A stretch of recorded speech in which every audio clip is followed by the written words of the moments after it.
Hi, everyone. I'm Carrie Pena, and this is Front Doors TV. We are broadcasting today from the Center for Positive Media. With us in studio, Torrie, the CEO of Child Crisis Arizona. Torrie, thank you so much for being here. Thanks for the invitation, Carrie. It's good to have you back in studio again. And Child Crisis believes that every child needs a champion. You have been leading this organization for nearly 10 years. Tell us about Child Crisis Arizona and why is that your tagline? Well, Child Crisis Arizona, our vision is simple. It seems like it would be so natural, safe kids and strong families. But unfortunately, we've got to work to make that happen in Arizona. So we are working to make sure that every child can be in a safe environment, free from abuse and neglect. And we believe that we're creating stronger families. And that's been the focus for the last 9+ years. You have expanded so much. Tell us about all of the success that you are having that then you can pass along to all these children in need. Well, as the saying goes, we are planting seeds for trees that will give shade that we will never sit under. And that's what we're doing at Child Crisis Arizona right now.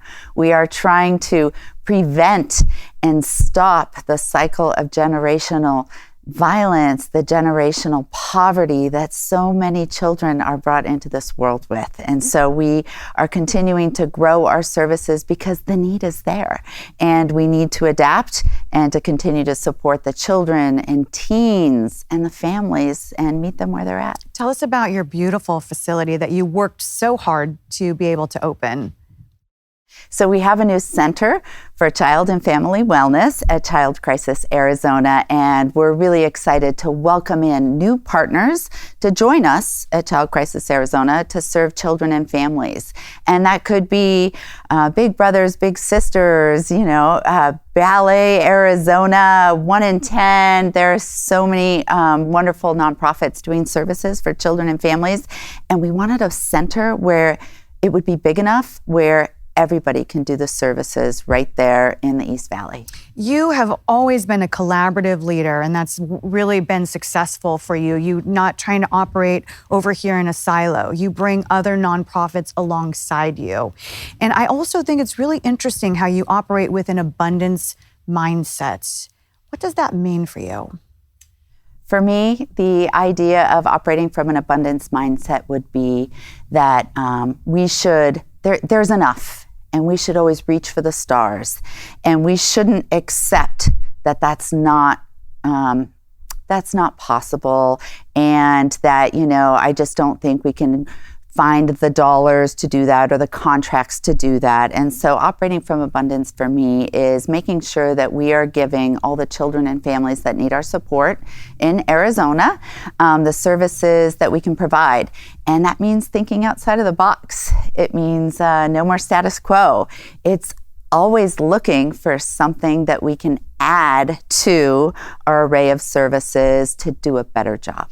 And you gave me an example prior to when we started filming about how you really pushed for new clothes for the kids, not used clothes for the kids. Right. So with the children and the families that we serve, some of them have never, ever had a new pair of shoes or a new backpack. And there's nothing wrong with hand-me-downs. But I said, let's do it. Let's try it. Let's bring in only new items and distribute those to the children in our care. And it's worked really well. And we have more new things coming in to distribute to the children in our care than we ever received used. What is it like when you see the children getting a new pair of shoes, getting a backpack, receiving the love that you provide them? That's what keeps us going, are those smiles. It's hope. It's really, they light up these families, these families that get a new car seat for their, newborn baby after they've done our training online. And these kids just, they got to pick the colors that they wanted in the outfit and the shoes that they wanted. It kind of levels up the playing field when they go to school and they're with others so that they don't feel so different. You've had a lot of success with your early education programs. Can you talk a little bit about that?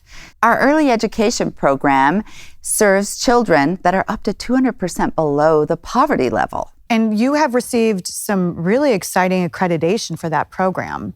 We serve early Head Start children. We have preschool classrooms, and we just received a national award, the only one in Arizona, that is for early education and the standards we are meeting. How big is the impact? How many people do you serve? Well, it depends, but for example, last year we touched, well over 30,000 individuals, and so the impact is great. And so you might just think, well, how can I make a difference? But it's the starfish story. It's really what it is, that parable, and what we feel at Child Crisis Arizona.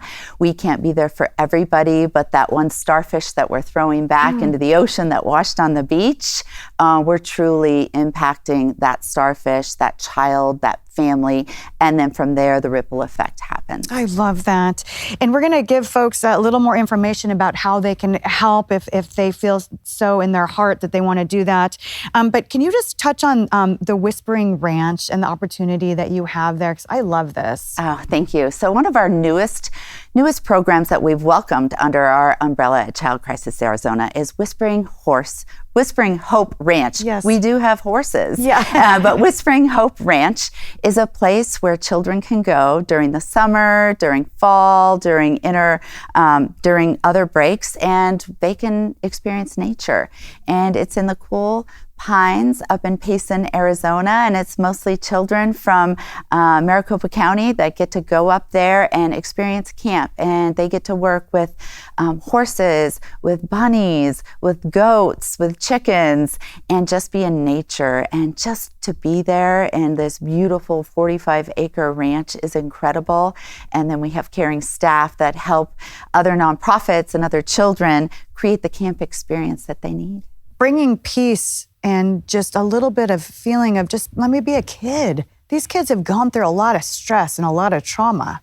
It must be beautiful to see them in that environment. It truly is. We've had a wonderful first summer under our umbrella, and we're just looking to grow the experiences for children and families and others who might want to go and experience Whispering Hope Ranch. Well, I know you're one of the top nonprofit executives and leaders in the Valley, so you're not going to stop. You're going to continue to grow. And how can people grow alongside you, get in touch with you, help you guys? There's a tax credit.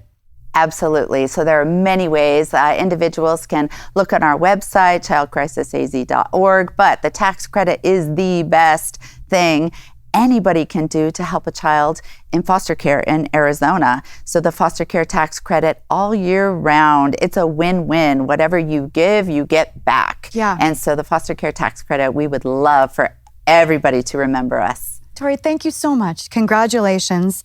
I can't wait to see what you do next. Thank you, Carrie. I know you have some big things coming, so stay tuned. We're not allowed to talk about it yet. Appreciate you, and we appreciate all of you for watching. I'm Carrie Pena.